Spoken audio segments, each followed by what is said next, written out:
Welcome to the Mobile Armored Podcast Show, the podcast that transforms into a dumpster. I am Adam Moore, alongside my co-host and best friend, PJ McNerney, who's coming to us from the Mobile Armored Podcast Studio. PJ, how are you? I'm doing well today. Yes, I had to go to my orthodontist appointment because what men in our 40s do, we go and get braces put on. I'm happy that you're getting into the mindset of the age we were when we were watching this show. So that's what I am chalking it up to. Yeah, I think it's really important that we dial ourselves back to that point in time. Look, we have got a doozy for you all, ladies and gentlemen. We have episode 23, Vanishing Point. Venom hijacks planes by setting up a fake airport, jamming radars, and confusing pilots to land there in order to capture an experimental supersonic jet. A lot of effort just to capture that jet. There is a lot of construction that is involved in this episode, a lot of high technology, which I will comment on later on. All right, let's dive right in, shall we? We are inside a super secret jet. I thought when we opened, this was the jet they were talking about. Turns out it's not, so spoiler alert there. But this thing is huge. It's flight 102, and we cut to the control tower where one of the controllers is talking to his boss and says, "You can always depend on Roz to be right on time. Best pilot we've got." They land, but some psychedelic effects happen, and it appears they aren't where they think they are. Let's start by talking about how big this jet is. If the cockpit is that little bit way at the top, this thing is gargantuan. I feel like it's like 4 stories tall. It's a transport jet ultimately, but what the hell is it supposed to be transporting? The world's largest cargo jet, and I'm a nerd about this stuff. It was actually destroyed during the Russian-Ukraine conflict, actually. But it's the Antonov AN-225 Mira jet. Look it up, or I'll post it online. It's got a 250-ton payload and 1,100 cubic meters cargo hold capacity. But I believe it was actually designed to be carrying some pieces of the Buran spacecraft, so the Russian space shuttle copycat, back in the 80s. And since then, it was used by the Russians and others to just transport stuff around. This definitely rivals that, if not bigger. Yeah, I mean, it definitely has this anime feel to the whole thing. Like, it's totally like, and I'm going to make a comment about this later on. This felt like they were like heavily influenced by Robotech at this point in time. The design of this, in terms of those giant, like the curves, like the giant size, the way it's like colored, it felt very Robotech to me. And in fact, if you put this in Robotech, I wouldn't have known the difference. I totally agree. And by the way, the Hermes jet, which we'll introduce soon, also has that feel to it. 100%. I was going to comment, what's interesting about the jamming effects, which I thought was interesting, was that it's not just that they're jamming the radar for the pilots of the plane. They're actually like fooling the control tower as well. Picking one or the other is tough enough as it is, but to do both actually is a pretty technologically complex thing. I agree. What I am confused about, though, is the super psychedelic effect that hits the pilot when he lands at the fake location, because there's no psychedelics involved in this radar scheme of Venoms. What's going on? This is the only time we see this during the episode.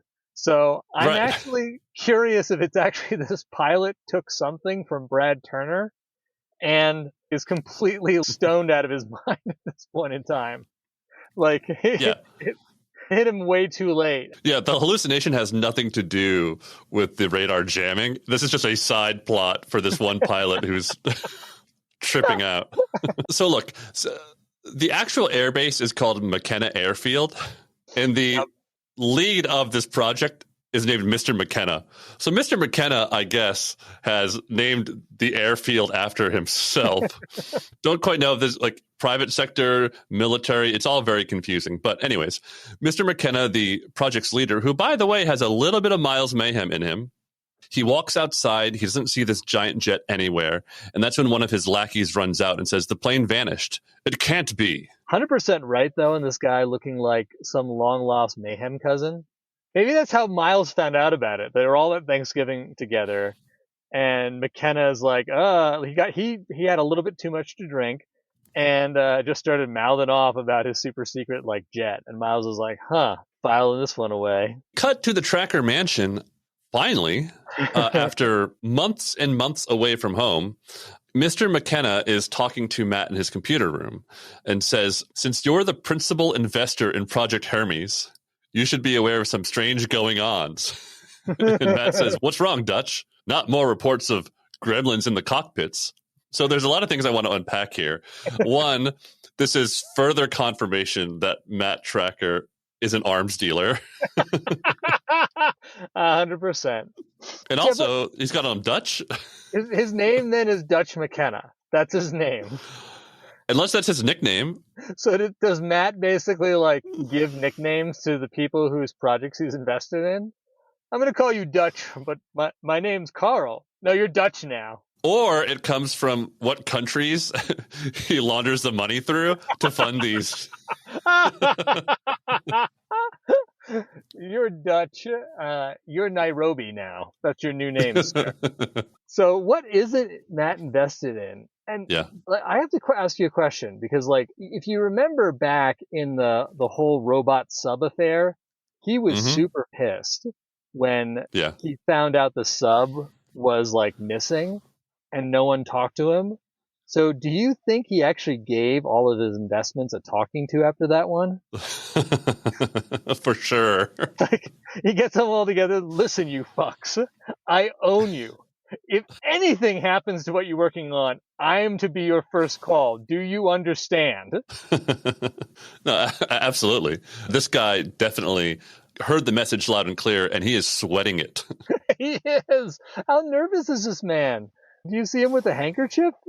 Yeah, he's like dabbing sweat off his brow. He's so nervous to be telling Matt this. And then the final bit is Matt is asking him about gremlins in the cockpit.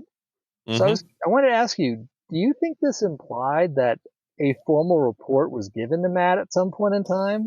And they literally used the phrase, "We have gremlins in the cockpit"? Look, to the M.A.S.K writer's defense, gremlins in the cockpit is what they said, at least I know during World War II, when there were issues with the flying fortresses and stuff like that.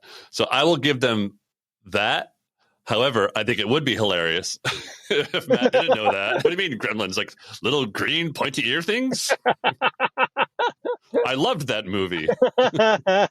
I want to give you an award right now for the Writers Defense Fund. Because I think this is the first time you've ever gone to bat for the writers of this show. I want to thank you so much. I do believe that we've trashed these writers so much that I'm proud to give what I can to help these men and potential woman out. Applause, applause. So it turns out this big giant cargo jet was supposed to be carrying the real investment, which is the Hermes jet, or as I like to call it, the M.A.S.K jet. And Matt learns it is gone. It's just disappeared. And he says, disappeared? A 10-ton cargo plane? Come on, Dutch. So I loved Matt's line, but the 10-ton cargo plane, that threw me off a little bit. Can we do a little math on how heavy a cargo plane weighs? Yeah, so I was like, when I think of a military cargo jet, or plane, I should say, the first one that always comes to mind is the C-130 Hercules. Yeah. So that's your typical one, and that weighs in just about 38 tons. Mm-hmm. And then I was like, the C-5 Galaxy, which is the Lockheed one, is 187 tons. And you pointed out the Antonov, that weighs in at 285 tons. And I want to say all of these are presumed to be empty. No fuel. Yeah. And I have a Ford Transit F-350 that weighs 5 tons. Right. And a typical school bus weighs 10 tons. So someone did not do their research here. Unless it's some futuristic alloy that Matt has also been funding that also allows a Camaro to fly. So it could be that. Touché, sir. Wow, 2 in a row. Uh-oh. You've turned to the other side, Adam. You belong on the M.A.S.K podcast. All love to our peers in the M.A.S.K podcasting community. I joke because I love. Well, we find out that if they don't get this plane back before it's scheduled to be shown to the Army brass tomorrow, And Matt responds, I get it. The entire project could take a tail dive.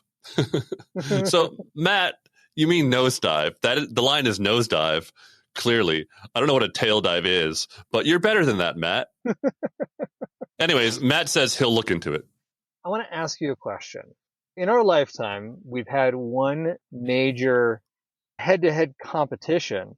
I guess two technically, but really more like one, which was the YF-22 versus the YF-23, right? These were military jets but being developed by private entities.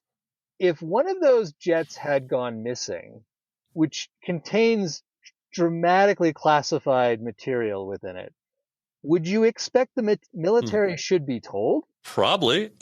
Because in this case, they're not. In fact, the company is going to great lengths to hide this fact from the military. Right. And instead, the company went to their chief private investor. Right. Okay, so they're like really keeping this on the hush-hush.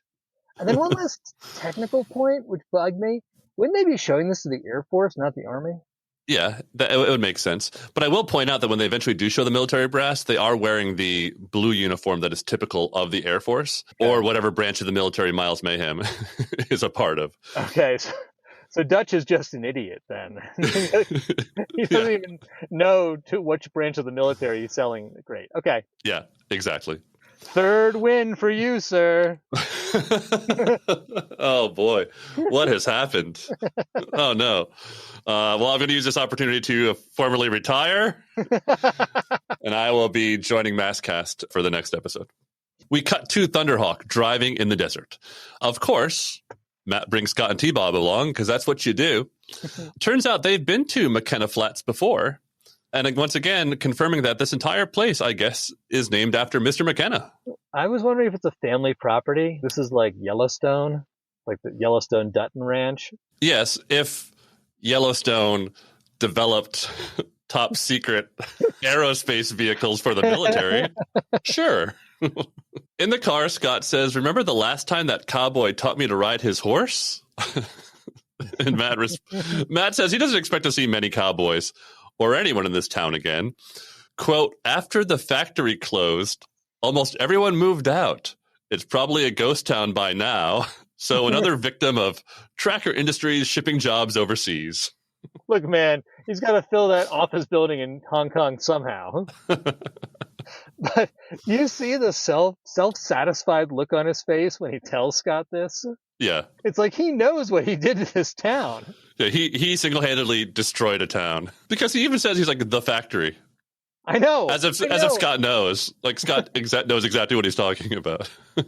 Oh, yeah, I remembered that. I remember the tears. How could you? We weren't there. We were in Paris.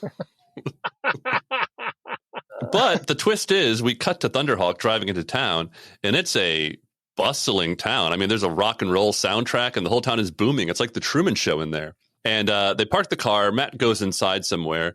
And meanwhile, Scott and T-Bob are approached by a little girl who thinks that T-Bob is one of those coin-operated rides. And she's like, can I ride him? And the mom says, sure, he looks safe. And so the mother shoves a quarter into T-Bob's face. And then the girl climbs on board. And Scott tells T-Bob to play along. And I'm concerned about the quarter being shoved into T-Bob's face and causing some kind of a short circuit. The counterpoint to this is Scott's done so much damage to T-Bob. I don't know if a quarter's actually going to do anything at this point in time.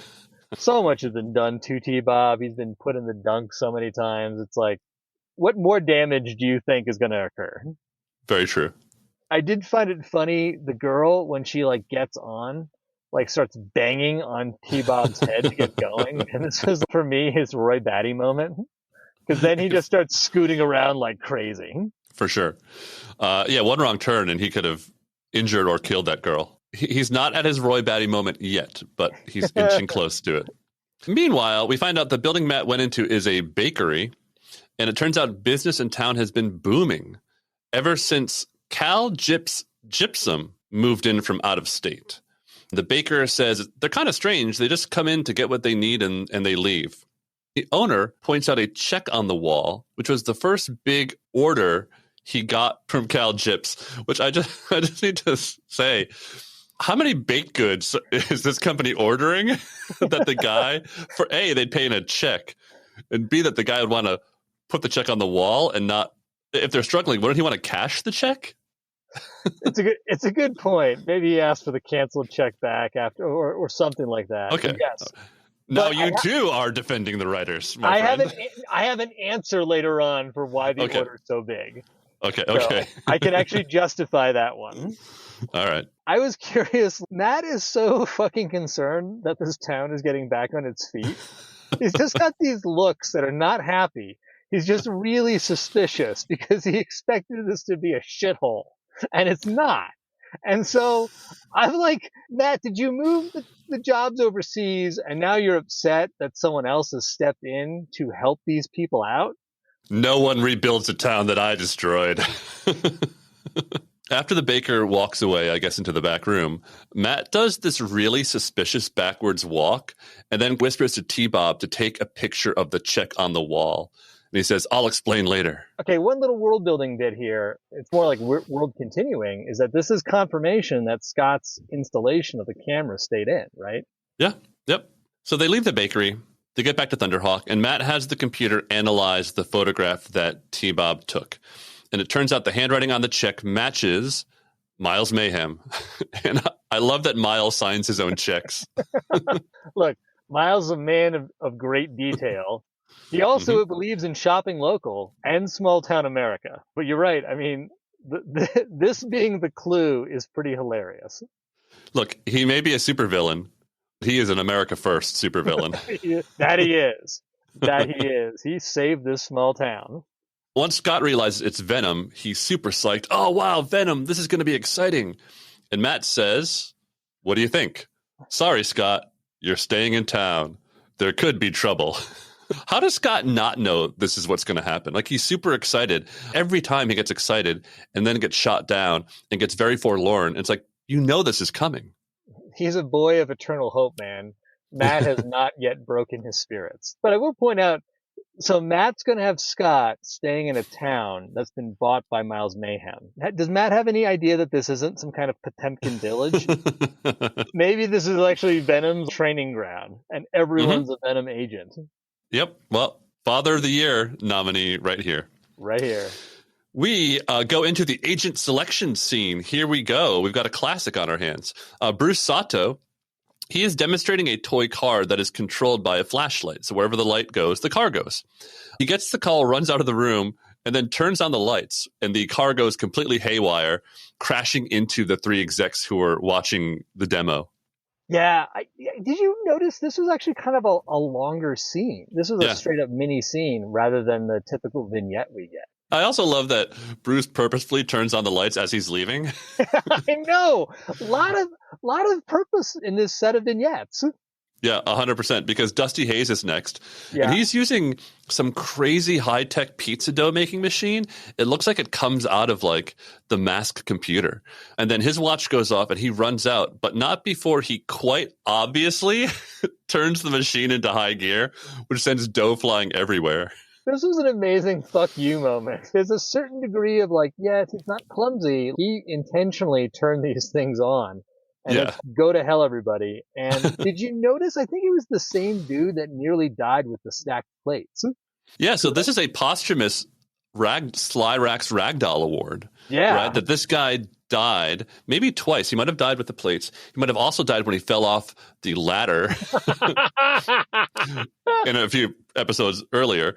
And now he's back again. So this is the posthumous Ragdoll Award. Congratulations, unnamed, long-suffering employee.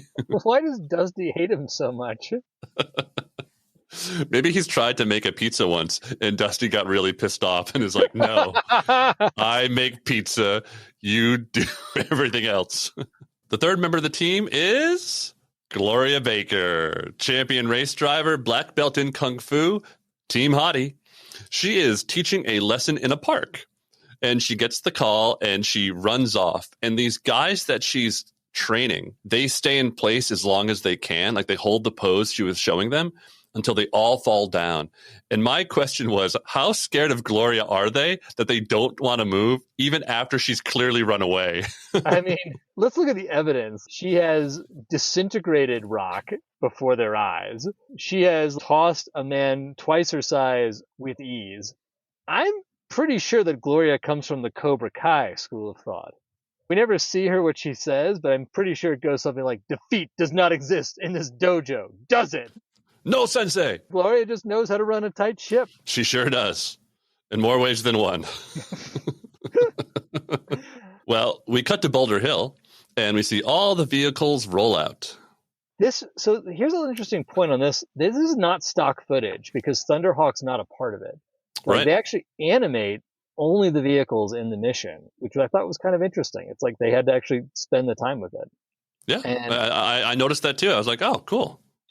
in general, the animation, especially when it comes to the action stuff, is pretty high bar in this episode. Yeah, it does have a bit of an anime feel to it throughout, I noticed. Yes. So whatever group was animating this episode, I think it's the same one that did Video Venom, which also has a similar anime look to it. Yeah. The M.A.S.K team is gathered together, and I don't think we have to worry too much about the time change because it seems like they're all basically in the area. And they're all gathered around the computer in Rhino watching the Hermes jet fly. And Gloria says, I've never seen a Mach 5 handle like that. Turns out this is a portable jet that can be taken apart and reassembled anywhere. And that's quite the weapon of mass destruction you've created there, Matt. Funny, for a man dedicated to peace, his money ends up going to a lot of weapons of war, doesn't it? Yeah, 100%. So this is taking place in some salt flats. And did you notice that besides Matt, everyone else are drivers, not flyers? And in fact, Yeah. Gator and Shark in particular are more geared for water. Totally. So I would have thought you'd want someone like Brad around just to have another aid in the air, since most of the action is in the air. Yeah, for sure. I mean, Rhino is definitely a surface to air weapon, right? Yeah.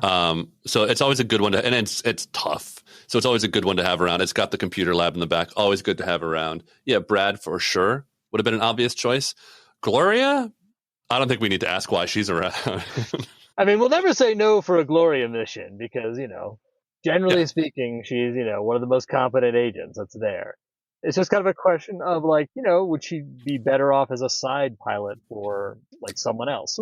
Well, they got to find this thing, and they don't even know where to look. And Bruce says the haystack is a large place to search for the needle, and no one says anything. No one swings at that. They just all kind of pause and look at him and wait to see if anyone's going to say anything. And no one does. No one swings at the pitch. They just let it slide right by. Yeah, I'll say it's barely a Sadoism at this point in time. He's pretty much just reshuffled a really common saying. Yeah, true. So, I mean, if Dusty didn't get that one, I'm going to pick on Dusty because he's the obvious one. I think the world is in trouble. You don't get to have Gator anymore, Dusty. As if on cue, a big purple big rig comes rolling through town. The most conspicuous looking big rig I've ever seen, next to Rhino. M.A.S.K spots Sly and Cliff inside the cabin as they drive by, and Matt says, let's nail them. And so off they ride to chase after the Venom big rig truck. Scott convinces T-Bob to transform into motor scooter mode and follow after M.A.S.K. And he kind of plays the technicality that Dad said to stay in town. And whatever's about to go down is technically going to happen within the limits of the town. I will comment on this in a second because, Scott is putting himself in trouble. He is. So they arrive at a bunch of warehouses, like the warehouse district outside of town. And M.A.S.K is spying on Sly and Cliff, who are using forklifts to move these big wooden crates around. Then we see Scott and T-Bob watching from the seat of an unused forklift. Scott decides to hop out and get a better look.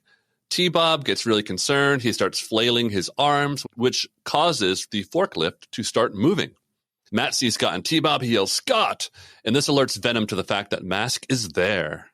Yeah, a few things on this one. One, can we call out the clear OSHA violation that leaving your keys in an unused forklift entails? Yeah. That's a big problem right there. But more to the point, this is definitely Scott's fault. And it doesn't happen as often as we thought it was going to happen, but definitely this time, Scott put himself into mortal danger. And, Yeah, T-Bob is just an idiot. for sure. Matt did leave him on his own. I am going to put the blame back on the parent here. He could have put him in Rhino's computer room and just said, stay here. It's the safest place you can be because it's like the most heavily armored M.A.S.K vehicle, rather than wander around a town for as long as it takes for me to solve this case. That is a really good point. But it's okay. I think it's a draw. It's really a wash here. Cliff tells Sly to keep him busy while I get the truck out of here. So Sly hops into Piranha and starts firing on M.A.S.K. Bruce uses Lifter to lift Piranha into the air, dropping it and Sly into a vat of chemicals. So Sly drowns. So let's keep track of this. Sly drowns in the vat of chemicals because we see him sink in his hand, reaching up as he goes under. Yes. Then Sly somehow drives Piranha out of the vat, but comes crashing to the ground below. So Sly, I'm going to say, dies 3 times here. He dies when he drowns. He dies from massive chemical burns from whatever he fell into. And then he dies of blunt force trauma when he crashes along with Piranha several stories down to the ground. So I guess we have 3 Ragdoll nominations here, yeah? It's amazing in this scene, like how many ragdolls you get for poor Sly. I felt bad for him. Can we talk about for a second that Bruce, for all intents and purposes, is killing Sly? He doesn't know what's in those chemicals, as far as I know. It could be acid for all we know. Right. And you're right, he's going to drown. He's wearing his big leather jacket, and like that stuff he's probably not going to float in. And he doesn't. He drowns. So yeah. Bruce is ready to go. There will be more Ragdoll Award nominations for Sly later on in this episode. But despite dying 3 times, Sly stands up and he fires stiletto at M.A.S.K, accidentally hitting an electrical box that causes a saw blade to go moving towards a bunch of stacked up logs, which will fall on top of Scott and T-Bob if allowed to keep going. So here are the things that have to go right here in order for Scott to be put in mortal danger. Number 1, the destruction of the fuse box needs to cause the machine to turn on and not off. Number 2, the saw blade has to be inexplicably mounted above a door and then move laterally towards a stack of logs.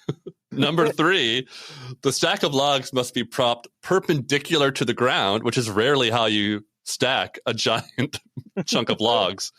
And number 4, Scott and T-Bob have to be in the path of the falling logs. So that's a lot of things that have to go right in order for this to happen. So here's my explanation for it. Remember that game M.A.S.K? Yes.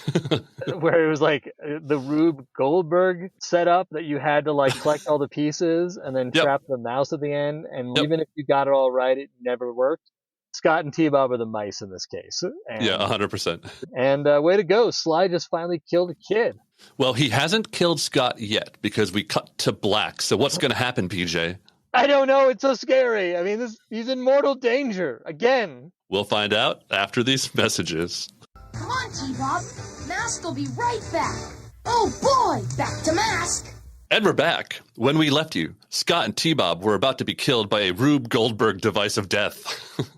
But don't worry. Matt flexes his Spectrum laser and cuts all the logs in half. Aura, Lifter, and Backlash would have been much more effective than Spectrum laser here, considering that Matt had to count on pure luck that the sliced logs would fall to either side of Scott and that the shards wouldn't also impale him. Yeah. Honestly, like, this was a wasted opportunity for any other M.A.S.K. And actually, I think it would have been cool to see a combination of masks because we've seen Aura as a shield. And so, like, shielding Scott and T-Bob, and then use Backlash to blast the stuff out of the way because it's more of a force rather than a laser. But then you could also then use Lifter to clear it at the same time. So that would have been a very cool scene to have all 3 of those. Spectrum laser is the worst choice in this situation. So we're in agreement on that one. It was just a flex on Matt's part, and he almost lost his son as a result. So I'm actually going to nominate that for another Father of the Year award. But Matt does run over to Scott, and he shows actual concern for his son. So that was nice. M.A.S.K rolls out, chasing after the Venom truck, and Matt makes good use of Spectrum to pick up Venom's trail through the desert. Yeah, I mean, again, just to reiterate, like, we're having Spectrum be used here again. Well, it's weird that in a show called M.A.S.K, PJ, that you would expect to see all the masks being used in an episode. It's my fault. I'm asking for too much. As they're rolling through the desert, they see the Hermes jet, or the M.A.S.K jet, flying above them. Matt transforms Thunderhawk into jet mode to follow. And are we to believe that Thunderhawk can go Mach 5? Okay, man. This would have been a great time to have a line in there, like I can only maintain it for like X number of minutes. And so I did a little research on this one. And so like the fastest jet, the X-15, flew something a little bit north of Mach 6. The SR-71, which is the spy jet, could fly around Mach 3.4. And the MiG-25 Foxbat could do, I mean, this was a fighter jet from the Soviets. It could do about Mach 3.2. We're definitely in the space magic territory with Thunderhawk going Mach 5. That's great. Space magic. That's what they're putting into the masks at M.A.S.K headquarters. It's not radiation, it's space magic. Space magic! There's a lot of confusion here because Bruce can't pick up the jet on radar, even though Matt can see it right in front of him. All right, so this is where I want to, again, reiterate what I said earlier. This is a crazy bit of technology because Venom's able to fool both the jet itself and anyone tracking it. Stop for a second. This alone is worth billions to the military. Yeah, the only thing better would be cloaking technology, right? So even if you're looking at it, you can't see it. Yeah, but I mean, like, this basically means that you would be invisible to any, or you'd be misled to any surface-to-air missile at the very least. Yeah.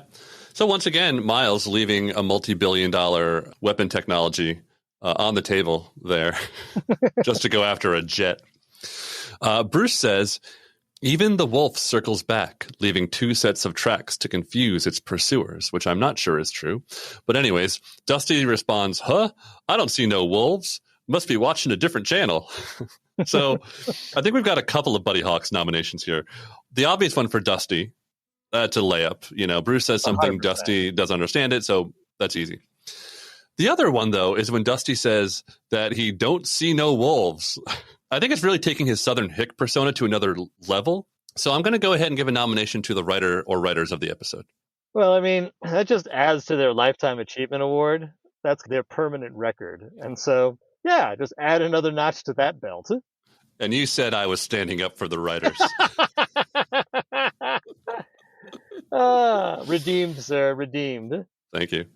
Matt realizes that Venom must be sending out a false radar signal to confuse the control tower.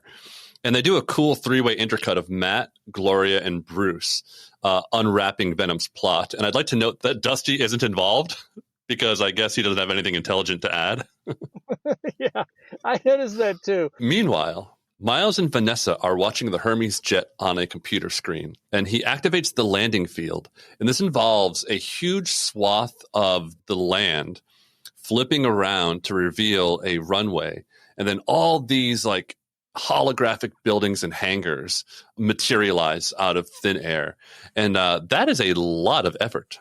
It is a lot of effort. And I know I mentioned this earlier, but this felt on the order of the SDF-1 from Robotech transforming. Well, it's huge. And I just wonder if the investment and the power consumption is equal to what they're going to be getting in return. They're going to get one advanced jet. That transformation, it's not like it transforms into a robot or anything. It transforms into a smaller package so it can be put on a jet and taken somewhere, which... Look at aircraft carriers and what they're able to do. I don't think it's that big a technology. I guess it goes Mach 5, but nonetheless, the investment in everything Miles had to do to get his hands on this prototype jet just does not seem to add up. Totally. The math ain't mathin', as they say, but none of Miles's plans rarely add up. Meanwhile, back at the real McKenna airfield, Mr. McKenna himself is standing behind the military brass, and Mr. McKenna says, "Here she comes, gentlemen." And the jet lands and suddenly disappears from their radar screens. And the lackey says, "It disappeared." And Mr. McKenna says, "I knew it. I'm going to be sick." So a couple things here. Like, this is not the way to run a presentation. He's like really relying on hope that things will like come in. And he's still like hiding the fact that this thing may have been stolen. So like, from the military. From the military.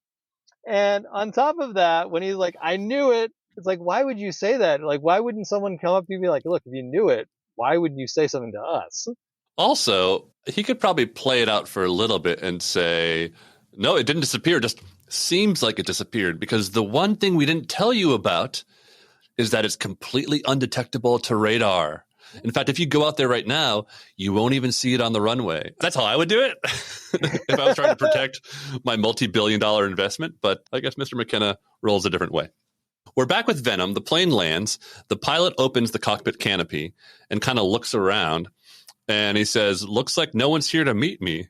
And then hilariously, like a dozen laser cannons pop out of the runway and all point at the pilot. Yeah. So a couple things. He didn't experience the psychedelic effects because I'm gonna double down on that guy earlier was on drugs. And if you really look at this though, I mean, the jet and those guns really look like they're just ripped out of Robotech. It's gorgeous. It's a gorgeous jet. And the guns, again, you told me this is from Southern Cross, I wouldn't have blinked an eye. Yeah, this is definitely the Japanese animation house doing this episode, and we've seen at least two other animation houses. I think if you look at the episodes we've watched so far, three distinct styles. And I would say the anime style is the strongest of all three. Yeah, 100%. Miles, Cliff, and Sly, they rise to the surface in an elevator. And it's like, this runway has so many hidden trap doors. It's like amazing anything can actually physically rest on top of it. Okay. Here's the thing. Say what you will about Venom. But between their earlier stunt in the desert where they stole that tanker from the military, their heist of the Statue of Liberty, and this, these guys know structural engineering. They sure do. Miles says, well, it appears $1 billion has been airmailed right into my hands. Offhand, PJ, what was the cost of like the F-35 program? Oh, don't use the F-35. Okay, let's go back to the 80s and talk about... Go like the F-22 development costs, because that's more in line. The program cost was $67 billion. So that means that basically each jet was about $350 million per aircraft. But figure, actually, like the development costs probably would be a couple $1 billion for this guy. Point being, once again, I think Miles is undercutting it by several orders of magnitude here. Well, Matt spots the fake airbase from above. And meanwhile, we're back inside that airbase, and a bunch of random Venom henchmen are transforming the Hermes jet and getting it ready for transport. And they've got the pilots held prisoner, and Vanessa uses whip on one of them, knocking him out. And she is really the most evil Venom character. Like, we've talked about her being a bored dilettante, but I'm starting to think that she's a psychopath as well. And Miles, by the way, gets a great laugh out of it. I love what she says. She's like, don't try anything smart or I'll give you a taste of this. And then she says, whip on. And she fucks that guy up. Like, he is on his ass. And it's like, what would have been really like if she was trying to hurt him? So you're right. She's kind of a psychopath. She's so much of a psychopath, I'm surprised she's not part of M.A.S.K. Matt, flying overhead, says, when Venom moves in, real estate goes down. All right, I want to counter this.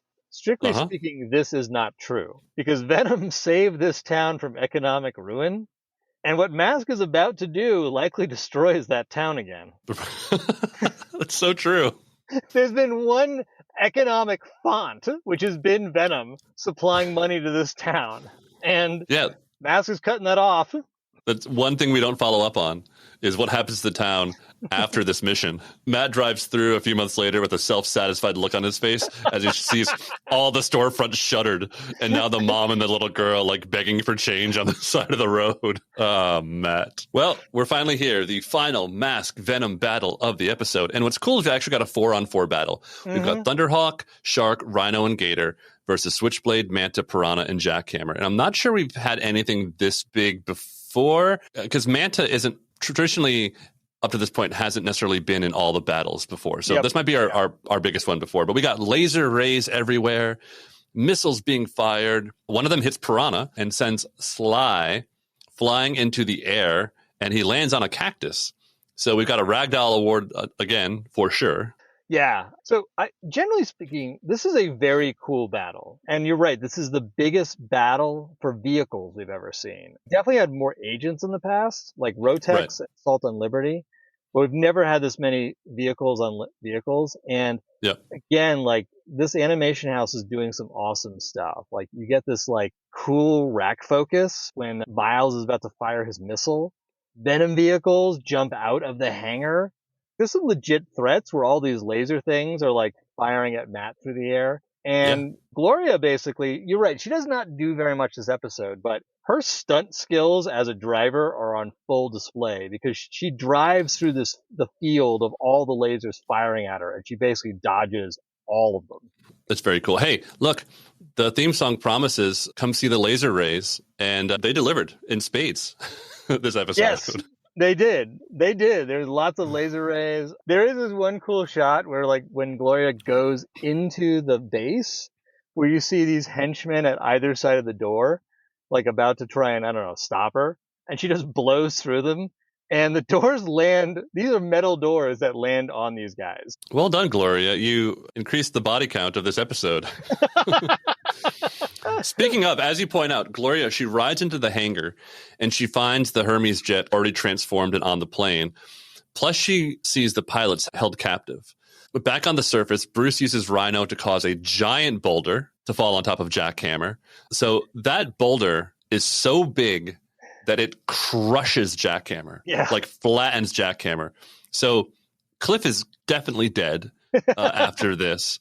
And so we have yet another Ragdoll nominee in this episode. So many Ragdolls. Can we, again, take a moment that Bruce has successfully killed not one, but 2 Venom agents this episode? Yeah. And Gloria said, I'll see you. And she kills 2 henchmen.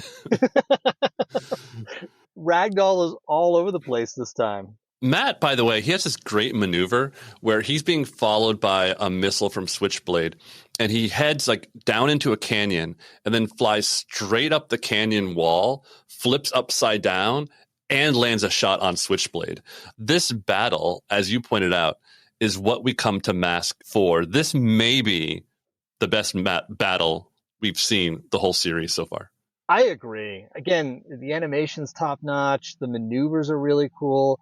It's almost a shame. I mean, we see cool stuff from Thunderhawk. We get to see cool stuff from Switchblade. We get to see cool stuff from Gloria driving. We even get to see cool stuff from Rhino destroying Jackhammer. Not much from Gator or Manta. Those are kind of, unfortunately, like whatever battle's happening is happening off screen. And it's too bad because we really don't see enough of Vanessa doing cool vehicle stuff. Agreed. Well, Switchblade crash lands. Miles says, if I can't have the jet, no one will. So Miles triggers a bomb with a 60-second timer. Now, all of M.A.S.K is inside the underground base, and Bruce is working on defusing the bomb, but he needs a bobby pin. And so Gloria takes off her helmet and gives him one. One thing I want to point out is that the timer hits 0 before Bruce puts the bobby pin in to do whatever it is he's going to do. Like, it clearly hits 0 before he even puts it in. So maybe if they just didn't do anything, the bomb wouldn't have gone off. Maybe Cliff put it together and it wasn't going to go off anyways, but there you have it. Matt says, Gloria, we owe you our lives. And Gloria says, and you owe me a trip to the beauty shop. And everyone busts out laughing. It's not really that funny, guys. No. And I do want to nominate this for the misogyny subcategory. Prior to our discussion, I really felt that this was Gloria's only use in the entire episode, is to give Bruce a bobby pin. On second thought, she has some pretty awesome driving. She does alert people to the fact that there's a bomb there. But that is kind of all she does in the episode. So I'm on the fence. I don't know what you think. This is like the chronic problem is like we have seen her badassery before and she's chronically underutilized. And, you know, it really speaks to this constipated issue that the execs had in the 80s with this belief that they couldn't have women do badass shit. And because it's like, oh, it has to appeal to the boys. And it's kind of like, you know what? It would have been awesome to have Gloria do more awesome stuff. I mean, she saves the day in Assault on Liberty with what she did with Aura. She is immensely capable, but again, they give her the short shrift so often. And let's be frank, like they never produced Shark as a toy. And it's a huge slap in the face. And it is the most desired toy of any M.A.S.K fan that's out there. I think the point stands, frankly, that even though she did more than just give over the bobby pin, I think her, like so many other agents, will comment on this on Hondo all the time, critically underused and Yeah. criminally underused, to be frank. So Yep. I think your point stands. So let's nominate the writers for misogyny subcategory here. Thank you, sir. Okay. Nomination accepted. Well, we now cut to, the next day.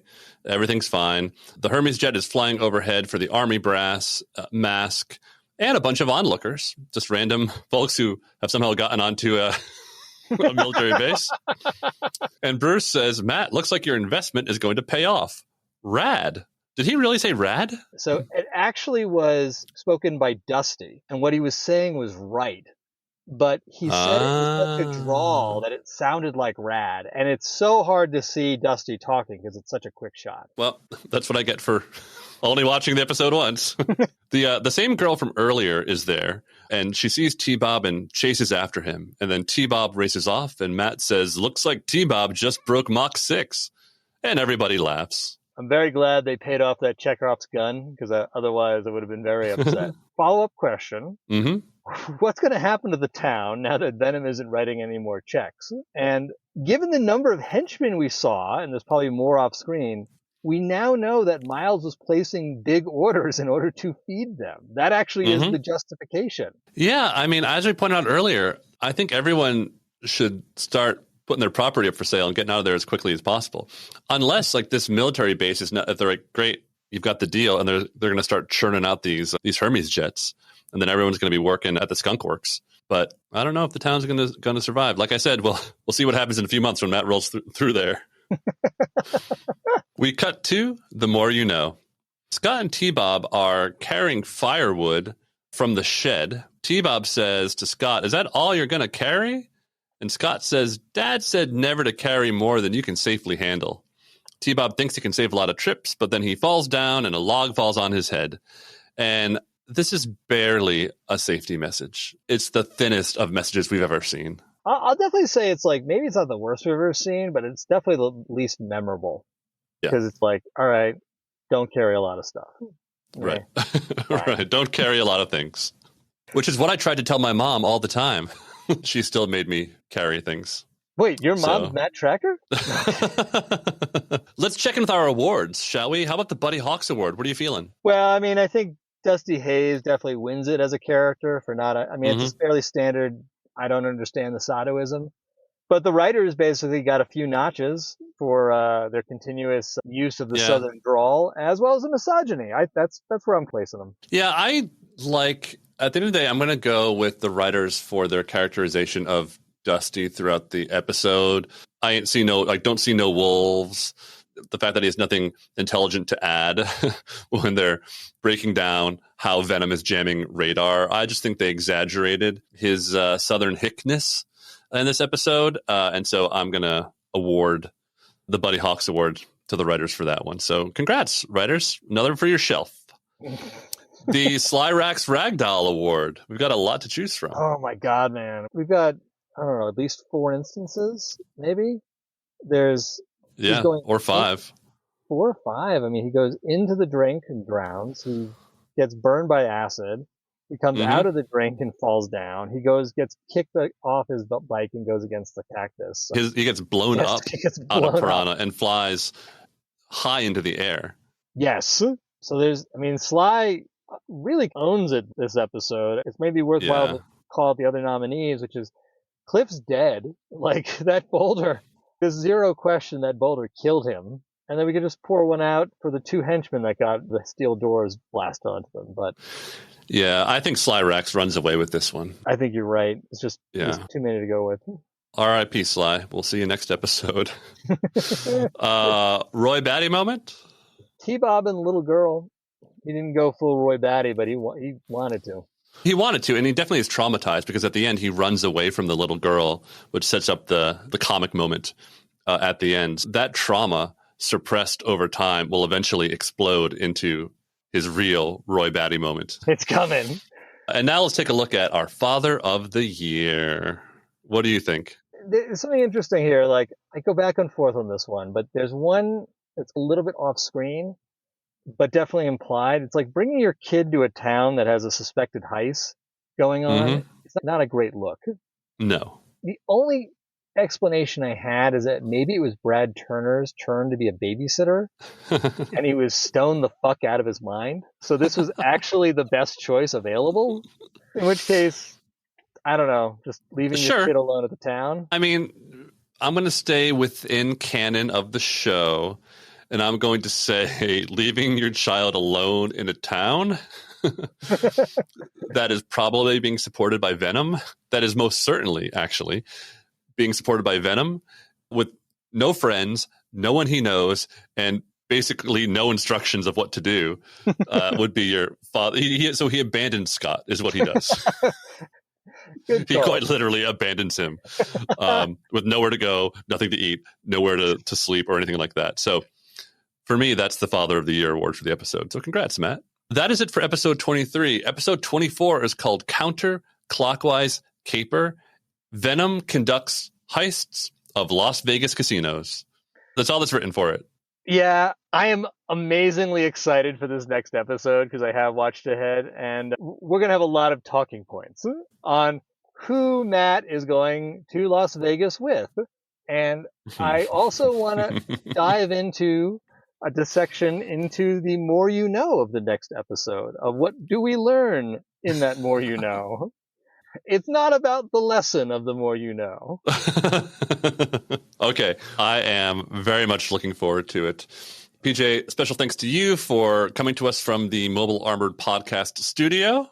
I want to thank the listeners, as always, for coming on the journey with us. But this podcast must transform and head back to HQ. I'm Adam Moore. And I am PJ McNerney. Bye-bye. Bye-bye. The Mobile Armored Podcast show is written, produced, and edited by Adam Moore and PJ McNerney.